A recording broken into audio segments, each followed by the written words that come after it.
What is going on, everybody? It's Colton here with Chasing Iowa Outdoors. Today I'm going to do something that I have not done yet on this channel. One of the things that I want to do is get into some product reviews and things like that. Today, since we're in between our south zone split here in central Iowa, between the early zone and the late zone, we have about a week time frame, and I did not go north this week. I'm going to run you through some of the things on our boat that we've done that has been super successful for us. We're going to talk about decoys. We're going to talk about our hide, a few different things that way. So maybe you guys can use this to help your own boat. Now, one of the things I want to talk about, I really enjoy having a John boat. We've been pretty fortunate to have this boat. We've had a couple other boats in the past. I have hunted out of kayaks. I've hunted out of layout boats. Both are really, really good boats, and they're an opportunity to get you away from the shore, get you out on birds. You know, you aren't just walk-in hunting, so you can beat some of the pressure spots and things like that. But if you have an opportunity to hunt out of a boat and you've done this, you know, you can really get into some extra opportunities. But today we're going to be talking about my boat, what I've done to it, and like I said, hopefully you guys can find a few things from this to help you guys out if you were to get a boat or already have a boat, to modify it, make it a little bit easier. So stay tuned. Alright guys, so the first thing that we're going to talk about on my boat is our motor. So we actually have a 35 horsepower Gator Tail motor on our boat. You can get by with outboards, which we've ran boats with a 40 horsepower outboard. You can also get by with long tails. Now, I really like the surface drives. Reason why is we hunt a lot of big lake, but then we also do a lot of marsh stuff. So this is a really good option for us to get into some of the smaller waters, but also hunt the big water while having kind of like an outboard type thing. Now, one of the other things I want to talk about, if you are getting this kind of motor, right now we have ours on a low roughneck, which is a good boat. You know, I'm not knocking it at all, but it's not specifically made for a gator tail.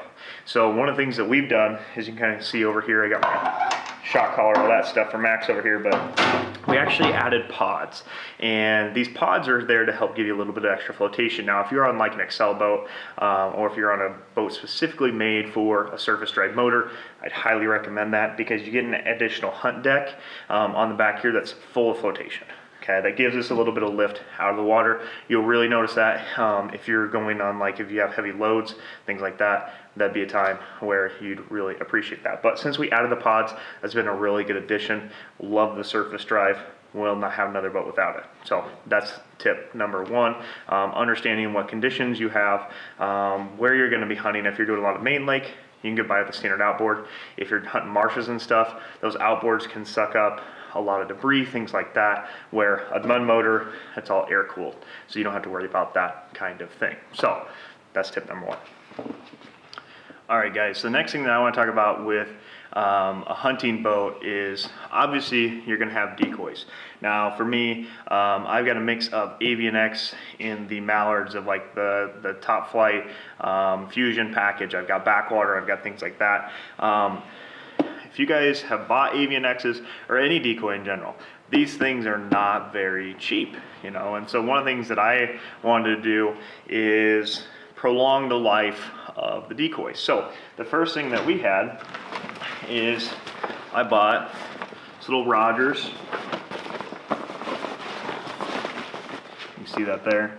I just bought a few of these Rogers 12 slot decoy bags. Now, these decoy bags are super nice in regards to protecting the decoys themselves, but one of the things we started to run into, if I took somebody else with me, or say two people with me, I ran into a problem of space inside the boat. We've only got a 1756, which, you know, obviously that's a good sized boat, but you can run out of space very, very fast when you're packing all your hunting gear, guns, ammo, all that stuff. So one of the things we did is we took these bags and we actually molded them and mounted them just right on there to the boat itself. So that's one of the things that I've really enjoyed. We can keep the center of the floor of the boat free for people to stand or for buckets and seats and things like that. But the decoys are still being protected because paint chips real fast, wears down. You know, you're gonna use and abuse your decoys, but it's nice that they can last a little bit longer. So that's the second thing, is figuring out how you're gonna haul decoys. You can use these, you can use decoy bags, but I really like the addition that we did on the side. Some people will get like cubbies and stuff. One of our previous boats had a storage up front, in the front part of the boat, which was really nice. We don't have that boat anymore. But yeah, that would be my tip, is try and put them out on the sides, so you can save room in the floor itself. All right guys, so I had mentioned the decoy bags along the side of the boat. You can kind of see those there. We got our blind there. We're gonna talk about that here in just a minute. But one of the other things is we actually took an old decoy bag and we've used this to put in rope and our anchor. You can kind of see that down there. So like I said, storage is a big thing. So this is another really nice piece that we've had, to go ahead and keep rope, because you can always use rope. Like last year we tied up in trees and things like that. That worked out really, really well. But as I was talking about like the side storage, you guys can see all that stuff there. And then look at all the room that we have now on the inside of the boat. That's all there. Obviously we've got our blind, but lots of room to store stuff. I know it's not very organized right now, but we got room to store stuff throughout the inside of the boat.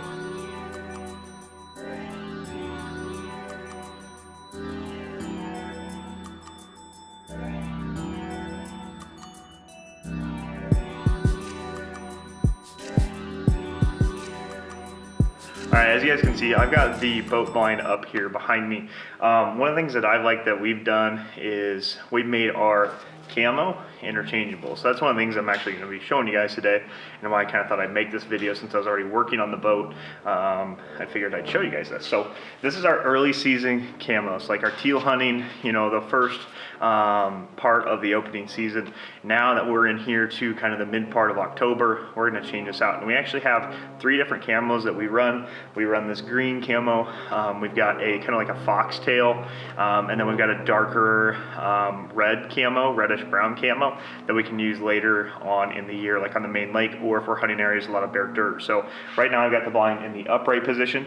We don't hunt a ton with it in the upright, especially with the flooding and things that we've had the last few years.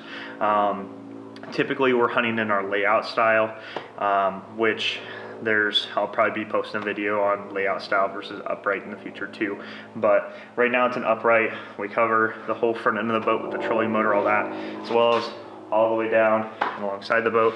What we've found that's worked really good for us is we just use bungees. We change out with the bungees. We've got kind of PVC pipe that runs across the top of that there, that we can then use to change out and change our colors based upon if we know we're hunting a specific area, or if it's just that time of the year that we transition. So we transition typically 2, maybe 3 times a year. If we are scouting a spot and hunting a spot a lot that has like the darker red camo and brown camo, we can swap it out to that in like 20 minutes. So versatility is really key in regards to your camo. Yeah, you can go brush in and things like that when you get there, but if you already have a set core base that you can go in and not have to worry as much about that brushing in, it works out really, really nice. So I'm going to show you kind of how we wired this whole thing, and then how you can remove it and change it out. This is the interior of the boat. I've got the blind up. This is actually a banded axe blind that we've used. It's got the center crossbar you can run across the front there for overhead cover. We spray painted the inside of it, but you've got these little bars that pop up and down. We've also added this little black mat here to help with like traction and stuff. This stuff here can get really, really slick as you get in and out, especially late season with ice and things like that. But as I was saying, those decoy bags are right there. We've got some seats and stuff in this that we pop the blind up. We can set our seats down. I've also got seats, kind of, you can see them over there hanging on the wall. But another thing we have right down here is just a little Momarsh lab stand, which Max has really enjoyed. And then life jackets, push poles, decoy retrievers, all the essentials that you need to make your job a little bit easier if you're out hunting. But talking about changing out the straps and stuff like that. So these are just little Velcro straps that I'm gonna undo, you're gonna see we painted this PVC back behind there, and we added these little bars here just for some additional support. It kind of leans forward a little bit from back to front. I think that's just kind of use. And then these bars actually pop up so that we can run an overhead tarp from back here up and over. I got that side up already, but what I'm gonna do next, I'm gonna take off all these. Got my other camo up and over there. I'm gonna change this stuff out and put the new camo on, and then we should be good to go.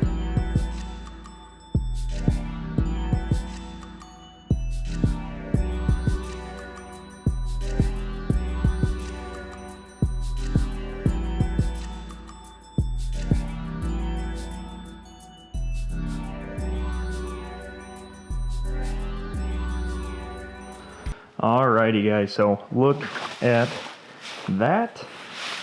It's kind of up right now, but as you can see, we got the top changed out, the back changed out, this we kind of cover up, but look at that. Perfect.